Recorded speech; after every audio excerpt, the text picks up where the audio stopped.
nga, Kim Paulandia.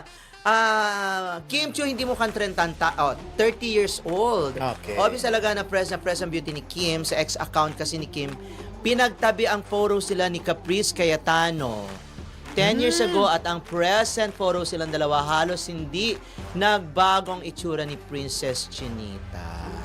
Oo nga, no. Di ba may picture din sila nung bata pa si Oo nga, yun nga, Caprice? nakita nga kanina. Bongga, no.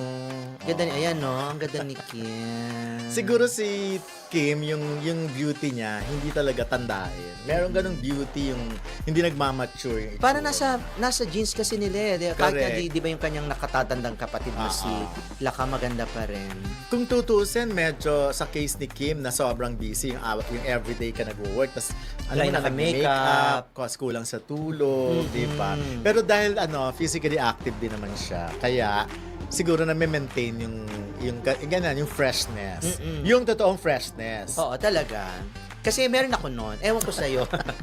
Hoy, pero teka muna, pag-usapan muna natin yung Okay, anong nag-delete. bakit nga ba dinilit? Kasi nga daw, nag-message sa ating si OG Narvaez kapon hindi natin nakita at ang sabi Okay. niya, parang inedit daw muna kasi parang sumobra sa revelasyon yung dalawa pag Yun naman amin talaga yung dalawa. sinasabi natin kahapon. Kaya parang Sobra-sobra. inedit daw muna pero Wala na. pero lumabas na. Kahit na anong edit pa ang Oo gawin nga, doon, wala ayun na. eh. First So hand yung na napanood. yung buong video daw yun nakalabas na. Napanood na for sure nung ating mga kahit nga i-edit ng pa yun. kaibigan nating Kim Paulandia. Yun. Pero wala Ako na. naman, hindi, may duda na rin naman ako kahapon, ganong nilabas, tapos inedit. Parang sabi nga nila, parang sobra-sobra ang revelation. Yung mga bagay na ayaw Hindi na, sagutin. hindi pa muna na hindi gustong pa dapat sabihin. sagutin. Nasagot na agad. Pero ngayong nasagot na yung mga ganon, may misteryo pa ba? Walis na. Kulang na nga lang talaga yung mami nitong dalawang ito. Yun na lang Hindi, talaga may mystery hinihintay. na mas ma-excite ka ba? Mm. Ako mas ma-excite pa ako kasi now that medyo nandiyan na yung relationship, so medyo yung maipapakita nila dapat mas babantayan na ng mga tao. Ako mas gusto kong mag-announce sila ng engagement or kasal okay. or na ikinasal na sila. Yung Nang mga- walang edit. Oo, nang walang edit kaysa yung aamin na sila kasi parang kahit hindi naman na gawin itong dalawang to na umamin nga. kasi parang gano'n na Tsaka rin hindi naman naman sila eh. 16 years old na para Pero feeling ko, kahit wala masyadong aminan, dapat nga ang Oo aminan nga. dito, engagement eh. Engagement na, no? O yung plano nila sa buhay, Yes. kung ano. Pero parang wala pang balita na nagpapagawa na ng bahay itong dalawang ito. Kasi parang hindi pa yata, no? Siguro Ang dami na nilang sigurong bahay pag gano'n. Siyempre ano bang setup pag ganyan? Dapat bagong bahay pag dapat nagsama. bagong bahay. Paano sayang na may mga bahay na dati, bebenta na lang? Hindi, pwede naman iwanan ni Kim yung kanyang bahay sa kanyang kapatid. Same Kay with... Twinkle. At para at least kapag umuwi dito yung kapatid niya na nasa Canada, merong matitirhan. Pero dapat talaga parang katulad, kaya lang case to case basis kasi, dapat kasi magkaroon kayo ng sarili nyong bahay, yung conjugal. Talaga. Talaga? Yung conjugal. Pero kasi iba yung sa case ni Ogie Alcacid tsaka ni Regine Velasquez, di ba? Si Ogie ay tumira kay Regine. Dahil ang laki naman ng bahay ni Regine eh. Kaya ngayon ang iniisip ko paano kung may ganun na? Sino mag-giveaway? Mag-giveaway. Parang, anbawa, sayang naman yung bahay ni Kim, di ba? Yun nga, stay lang muna siya para may matuluyan. Yun, ikaw ba? Gusto mo? Ito sabi ni Paolo na dito ka na lang sa akin. Naku, ang daming gamit ni Kim. Ayun Paano lang. magkakasya yun? Sa tama, doon ko na-gets ang point. Dapat may separate talaga yung sila. Kasi kung parang ang dami nga namang gamit, ang hirap nun. Oo, lalo na babae. Si Paolo walang problema eh. Kasi ilan lang naman ang damit yan. Hindi naman palalabas yan eh.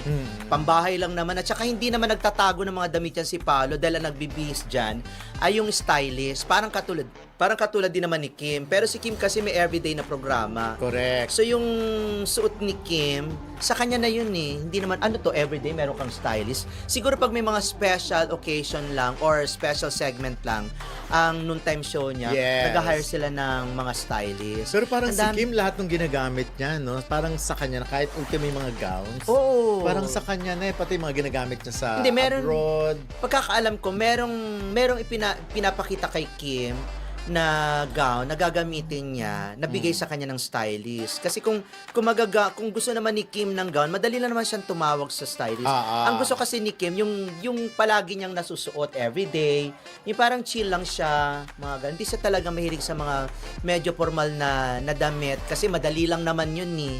Pero pag branded, misanan lang naman na gamitan yan ni. Branded yung mga binibili niya din, di ba? Pwede rin naman. Siguro yung mga mini dress lang, siguro mga cocktail dress lang. Katulad nung nakita natin sa Closet Bazaar. Yeah, at siguro baka this year magpa-closet bazaar na naman yun. So okay ka na dapat na magtayo Nagpagawa ng sila sa sariling sariling bahay. Oo. Sa akin kasi mas okay yun para at least panibagong buhay, panibagong pagsasama at kung ano Panibagong man gamit. panibagong gamit at kung ano man ang negang naiwan dun sa mga bahay na yon, kani-kanila, at least maiwanan nila dun at magsimula sila ng bago. Maraming fans ng Kim Pao, love team ni na Kim Chiu at Paulo Avellino, ang nagsasabing gusto na nilang magpakasal ang dalawa dahil sa sobrang kilid nila sa chemistry ng actors.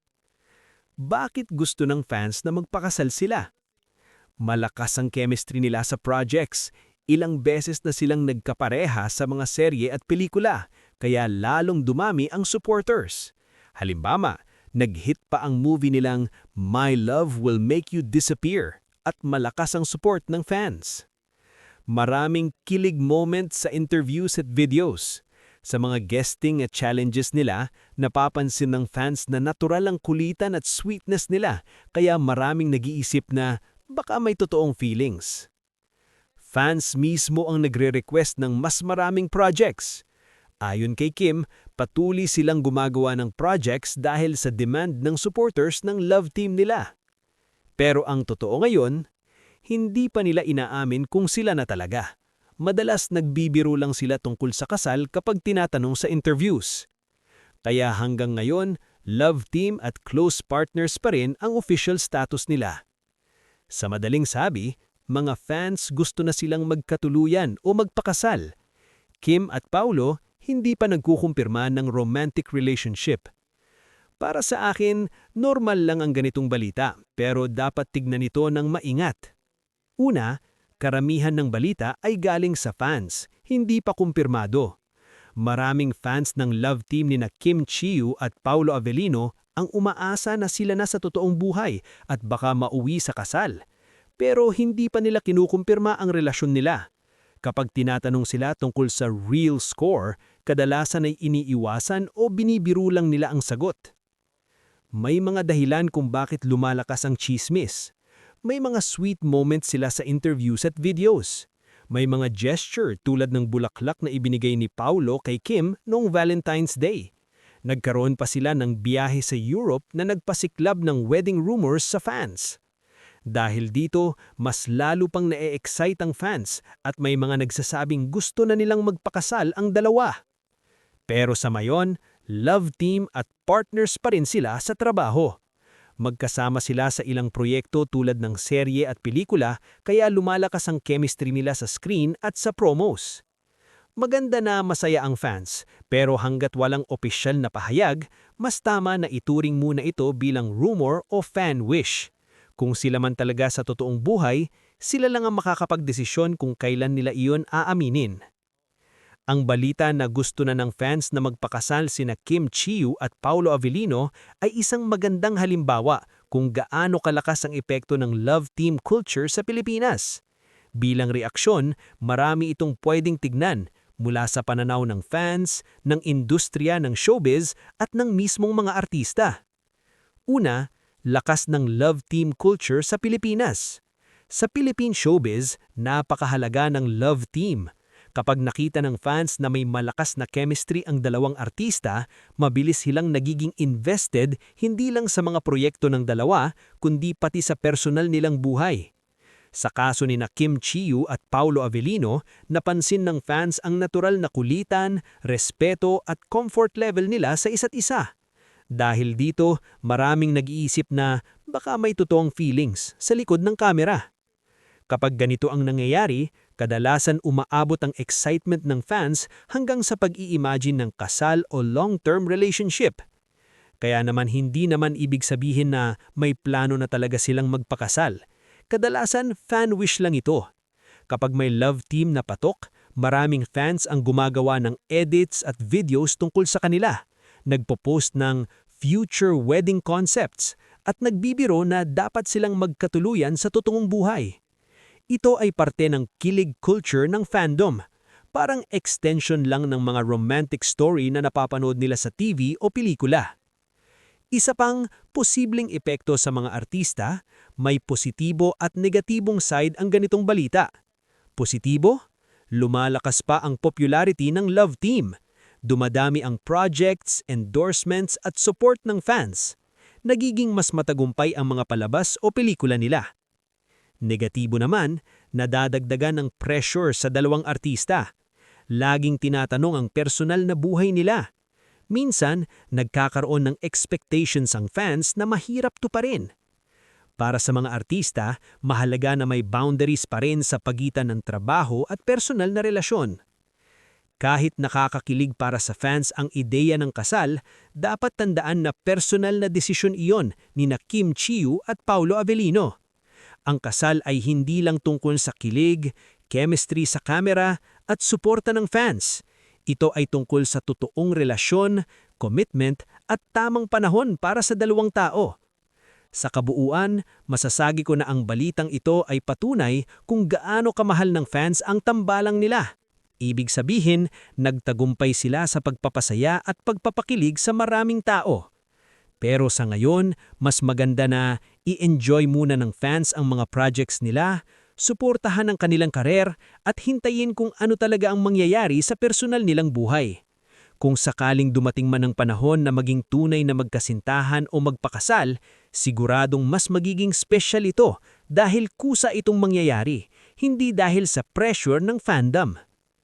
Marami pang pwedeng idagdag sa balitang gusto ng magpakasal ng fans kina Kim Chiu at Paolo Avellino. Bukod sa kilig at excitement ng supporters, may ilang mas malalim na bagay na pwedeng tignan tungkol sa isyong ito. Una, malaki ang papel ng social media. Isa sa mga dahilan kung bakit mabilis kumalat ang ganitong balita ay ang social media. Sa mga platform tulad ng TikTok, X at Instagram, maraming fans ang gumagawa ng edits ng sweet moments nila, compilation ng interviews, fan theories tungkol sa relasyon nila. Dahil dito, mas lalo pang lumalakas ang paniniwala ng iba na may espesyal na namamagitan sa kanila. Kapag ganito ang nangyayari, kadalasan umaabot ang excitement ng fans hanggang sa pag-i-imagine ng kasal o long-term relationship. Isa pang interesting na bagay ay pareho silang mature at established actors. Si Kim Chiu ay matagal nang kilalang artista mula pa noong manalo siya sa Pinoy Big Brother. Si Paolo Avellino naman ay kilala sa kanyang seryosong acting roles at malalalim na karakter sa mga serye at pelikula. Dahil dito, mas nakikita ng fans na bagay sila bilang real-life partners, hindi lang bilang love team. Malakas ang suporta ng fandom ng Kim Pao. Maraming fans ang nagtetrend ng hashtags tungkol sa kanila, sumusuporta sa kanilang mga proyekto, nagde-defend sa kanila sa social media. Ganitong klasing suporta ang malaking tulong sa career longevity ng isang love team. Posibleng marketing factor din. Sa showbiz industry, ang mga usapang love team o relasyon ay minsan nakakatulong sa promotion ng projects. Kapag pinag-uusapan ng dalawang artista, mas tumataas ang curiosity ng audience, mas maraming nanonood ng interviews at shows, mas nagiging interesado ang publiko sa kanilang mga pelikula o serye. Hindi ibig sabihin na scripted ang lahat, pero nakakatulong talaga sa publicity ang ganitong klasing buzz. Ano ang maaaring mangyari sa hinaharap? May tatlong posibleng direksyon ang ganitong sitwasyon. Mananatiling love team lang, trabaho at projects lang ang focus, magiging totoong couple kung sakaling aminin nila balang araw, o magkakaroon ng hiwalay na career path. Normal din itong nangyayari sa mga love team. Dagdag na pananaw, ang ganitong balita ay patunay kung gaano kamahal ng fans ang tambalan nila. Ibig sabihin, nagtagumpay sila sa pagpapasaya at pagpapakilig sa maraming tao. Pero sa ngayon, mas maganda na i-enjoy muna ng fans ang mga projects nila, suportahan ang kanilang karer at hintayin kung ano talaga ang mangyayari sa personal nilang buhay.